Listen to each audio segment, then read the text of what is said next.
தரப்பகுதியிலிருந்து rocket ஏவுறத நம்ம பார்த்திருப்போம். ஆனா, நடுக்கடல் அலையடிக்கும் கப்பல்ல இருந்து ஒரு ராக்கெட்ட ஏவுறத நாம பார்த்திருக்க மாட்டோம். சீனா சமீபத்தில கடல்ல மிதக்கிற தளத்தில இருந்து ராக்கெட்ட விண்ணில செலுத்தி உலகையே திரும்பி பார்க்க வச்சிருக்காங்க. கடல்ல இருந்து ராக்கெட்ட ஏவுறது ஏன் இவ்வளவு முக்கியமானதுன்னு பார்க்குறாங்க. இதனால என்ன பலன்? இத பத்தி முழுமையா இந்த வீடியோல நம்ம பார்க்கலாம். சீனா தன்னோட மொபைல் கடல்சார் ஏவுதளம் மூலமா வெற்றிகரமா ராக்கெட்ட விண்ணில ஏவியிருக்காங்க. கடலோட நடுவுல இருக்கிற ஒரு சிறப்பு படகு மூலமா ராக்கெட்ட நிலைநிறுத்தி அங்கிருந்து செயற்கைக்கோள புவியோட்ட பாதைக்கு நிலைநிறுத்தியிருக்காங்க. வழக்கமா நிலத்துல உள்ள ஏவுதளத்தில் இருந்து தான் ராக்கெட்டை ஏவுவாங்க. ஆனா சீனா கடல்ல இருந்து ராக்கெட்டை ஏவும் தொழில்நுட்பத்தை மிக அதிவேகமா முன்னேறி இருக்கிறாங்க.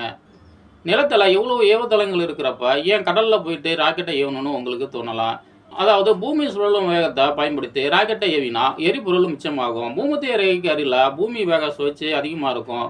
கடல்ல செல்லும் கப்பல் மூலமா நம்மால விரும்பிய இடத்துக்கு, குறிப்பா பூமத்திய ரேகைக்கு அருகில சென்று ராக்கெட்டை ஏவ முடியும். அது மட்டும் இல்லாம நிலத்துல இருந்து ராக்கெட்டை ஏவும் போது அதுல இருந்து கழண்டு விழுற பாகங்கள் மக்களோட வாழும் பகுதிக்கு விழும் ஆபத்து இருக்கு. ஆனா கடல்ல ஏவும் போது அந்த ஆபத்து முற்றிலுமா நம்ம தவிர்க்க முடியும்.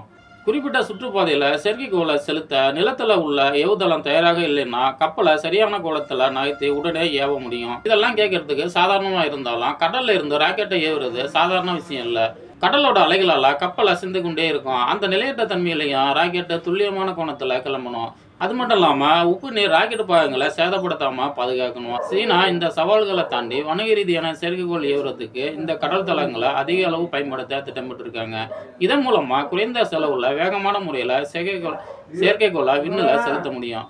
எதிர்காலத்துல விண்வெளி பயணம் மட்டும் இல்ல, செயற்கைக்கோள் ஏவுறதுல கடல்சார் தளங்கள் மிகப்பெரிய மாற்றத்தை ஏற்படுத்துங்கிறதுல சந்தேகமே இல்ல. சீனாவோட இந்த கடல் வழி ராக்கெட் ஏவுதளம் பத்தி நீங்க என்ன நினைக்கிறீங்க? இந்தியாவும் இது போன்ற மிதக்கும் ஏவுதளங்களை அதிக அளவு பயன்படுத்த வேணுமான்னு உங்களோட கருத்துக்களை கமெண்ட்ல சொல்லுங்க. இந்த வீடியோ உங்களுக்கு பிடிச்சிருந்தா மறக்காம லைக் பண்ணுங்க.